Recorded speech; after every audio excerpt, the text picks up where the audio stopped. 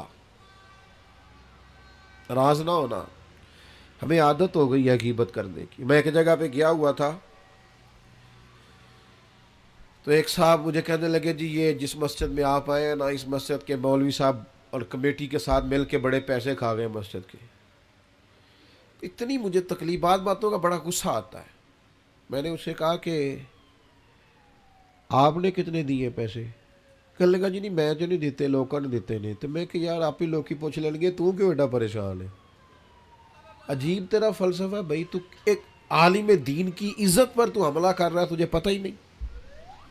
لوگ سمجھتے نہیں, بڑے بڑے باعزت لوگوں کے بارے میں لوگ جملہ بول دیتے. مخلوق تو فنکار ہے اس درجہ کے پل بھر میں, سنگے در کعبہ سے بھی اسنام تراشے, اور تم کون ہو کیا چیز ہے داغ کبابی. لوگوں نے تو مریم پہ بھی الزام تراشے, حضرت مریم سلام اللہ علیہا پر بھی الزام لگا دی. لوگ باز ہی نہیں آتے. حضرت عمر کا زمانہ تھا, حضرت سعد بن ابی وقاص یہ 7ویں مسلمان ہیں اور نبی پاک علیہ السلام کے ماموں ہیں رشتے میں. عشرہ مبشرہ اور وہ بڑی لسٹیں جن میں بڑے بڑے بزرگ شامل ہوتے ہیں, سمجھ لیں اس لیول کے آدمی حضرت سعد بن ابی وقاص, اور ساری زندگی میدان میں گزاری. کوفے کا گورنر بنایا گیا. تو پتہ لوگوں نے کیا شکایت لگا دی, ان کو تو جی نماز نہیں صحیح پڑھانی آتی. ہائے ہائے. حضرت سعد بن ابی وقاص سے جناب عمر نے پوچھا, اور یہ بخاری مسلم میں حدیث ہے. آپ فرمانے لگے سعد لوگ یہ کہہ رہے ہیں. فرمایا مجھے اللہ کی قسم میں اس طرح نماز پڑھاتا ہوں جس طرح میں نے اپنے نبی سے سیکھی ہے. لوگ باز ہی نہیں آتے, دیکھتے نہیں بندہ کتنا بڑا ہے. تیری زبان جس کی بارے میں مرضی بات کر دیتی ہے. حضرت سعد بن ابی وقاص رضی اللہ تعالیٰ عنہ سے کے بارے میں جب شکایات آئیں کوفہ سے, تو حضرت عمر نے بندہ بھیجا, فرمایا تفتیش کرو. جس جس جگہ لوگ گئے, صحابہ گئے تفتیش کرنے, معلومات کرنے, حقیقت پوچھنے, ہر ایک نے جناب سعد کے لیے دعا کی. کہاں اتنا اچھا آدمی. لیکن ایک شخص تھا اسامہ بن قتادہ ابو سعدہ, وہ کھڑا ہو گیا. اس نے 3 باتیں کی. کہنے لگا جی دیکھیں کتنے بڑے آدمی کی عزت پر حملہ کر رہا ہے, کتنا بڑا ظلم کر رہا ہے. کہنے لگا جی ایک تو یہ لوگوں کو جنگ میں بھیج دیتے ہیں, خود نہیں جاتے. ایک مال غنیمت صحیح تقسیم نہیں کرتے. ایک فیصلے ٹھیک نہیں کرتے. حضرت سعد بن ابی وقاص 7ویں مسلمان, نبی پاک کے ماموں, قربان جائے. حضرت سعد کو بڑی تکلیف ہوئی. جب عزت دار آدمی کے بارے میں لوگ بات کرتے ہیں دل ٹوٹ جاتا ہے.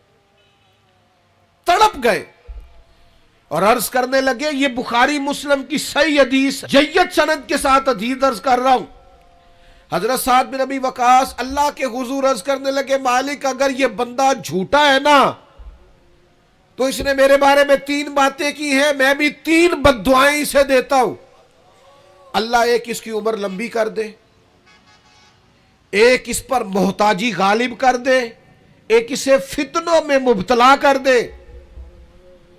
لوگ کہتے ہیں اس کی اتنی لمبی عمر ہو گئی تھی کہ یہ بھویں اس کی جھک گئی تھی اور گلیوں میں مانگتا پھرتا تھا. بڑھاپا تھا, چلا نہیں جاتا تھا, لیکن معاذ اللہ فتنے کا یہ حال تھا. اس حالت میں بھی لڑکیوں کو چھیڑتا. لوگ لانتے برساتے, کہتے تو کیا کرتا ہے. تو کہنے لگا لوگوں تمہیں پتہ نہیں, مجھے جناب سعد بن ابی وقاص کی بد دعا لگ گئی ہے. یہ بد دعائیں پیچھا کرتی ہیں, نیند میں سراغ کر دیتی ہیں. مجھے بے چینی رہتی ہے, بے قراری رہتی ہے, مجھے اضطراب رہتا ہے, مجھے گھر میں نیند نہیں آتی. اور غور کر, تو نے بد دعا تو نہیں لے لی کسی مظلوم کی. سوچ, کسی کو تکلیف تو نہیں دے بیٹھا, کسی کا مال تو نہیں دبا لیا, کسی کی عزت پر حملہ تو نہیں کیا. نبی اکرم صلی اللہ تعالی علیہ وسلم نے فرمایا, مسند احمد میں موجود ہے, فرمایا مظلوم کی آہ اللہ ضرور ضرور سنتا ہے. مظلوم کی, یہ یاد رکھنی ہے آپ نے حدیث, مظلوم کی بد دعا اللہ ضرور سنتا ہے. اگرچہ مظلوم فاسق فاجر ہو, اگرچہ مظلوم کافر ہو, اس کے کفر کا وبال اس پر, اس کے گناہ کا وبال اس پر, لیکن اگر کسی بندے نے اس پر ظلم کیا تو اللہ اس کی بات کو ضرور سنے. اور ہم تو عزت دار لوگوں کے بارے میں باز نہیں آتے, باوقار لوگوں کے بارے میں باز نہیں آتے. اولیاء اور صوفیاء کے بارے میں لوگوں کی زبانیں کھل گئی ہیں, لوگ بات سمجھتے نہیں کس کے بارے میں کیا کہہ رہے ہیں. میں آپ کو یقین کے ساتھ کہتا ہوں, پہلے ہم یہ کبھی سنا کرتے تھے اور یہ ہمارے تجربے تھے, باتیں گزری تو ہمیں سمجھ آئی, تجربے سے گزری تو سمجھ آئی کہ تلوار کے زخم بھر جاتے ہیں, زبان کے زخم بھرتے نہیں. او میرے دوستو، کسی کو کوئی تھپڑ مارتا ہے تو وہ درد چند لمحوں کے لیے ہے، لیکن کسی کو گالی دیتے ہو تو وہ زخم بھرتا۔ اور اگر اپنے کسی پیارے کے بارے میں بیٹھ کے کہیں غیبت کرتے ہو نا، میں نے ایک دفعہ اپنے ایک دوست کے بارے میں اس کی غیر موجودگی میں کہا تھا، میں نے کہا یار ساری دنیا بات کر لیتی، تو نہ کرتا، تجھ سے شکوہ نہیں بے وفائی کا، پر تجھ سے امید بہت زیادہ تھی، تیرا تو پیار تھا، تیرا بنتا نہیں تھا، تجھے نہیں چاہیے تھا۔ اور پھر آپ ایک بات آپ کو بتاؤں، جن کے پاس بیٹھ کے ہم غیبتیں کرتے ہیں نا، یہ سگے نہیں ہوتے، یہ فوراً جا کے سناتے، اور آدھی بات آپ نے کی ہوتی ہے، باقی آدھی ان کے پاس ہوتی ہے، اور کچھ لوگوں کو چسکا لگا ہوتا ہے لوگوں کی عزتوں پہ ہاتھ ڈالنے کا، یہ کام کبھی نہ کریں، اور لوگ کر دیتے ہیں۔ میں نے اپنی زندگی میں دیکھا ہے ایسے واقعات۔ ایک بات آپ مجھے بتائیے، اتنا بڑا مجمع ہے اور تا حد نگاہ دوست ہی دوست ہے، مجھے بتاؤ ہزاروں میں آپ لوگ ہیں، یہاں آج کسی بزرگ آدمی کے بارے میں، اسکول ٹیچر کے بارے میں، پروفیسر کے بارے میں، عالم کے بارے میں کوئی عورت اٹھ کے کہہ دے کہ اس نے میرے ساتھ دست درازی کی ہے، تو لوگ تفصیل پوچھیں گے جا کے اس بندے سے کہ تو نے کیا کہ نہیں؟ کس کی مانی جاتی ہے؟ کوئی تفصیل ہی نہیں پوچھتا، کوئی کسی طرف جاتا ہی نہیں، کوئی وضاحت ہی نہیں لیتا، بات گھوم جاتی ہے۔ اور آپ میں 99 خوبیاں ہوں، اس کی تشہیر نہیں کرتے لوگ، لیکن ایک خامی ہو تو زیادتی کرتے، جگہ جگہ بات کو گھماتے، اور باتوں کا وجود نہیں ہوتا، وہ باتیں عام کر دیتے۔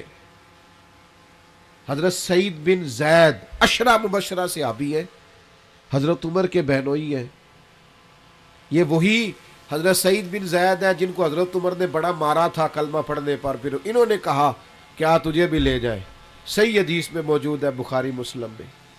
حضرت سعید بن زید پر ایک عورت نے الزام لگا دیا، آئے ہائے، عزت دار آدمی مر جاتا ہے۔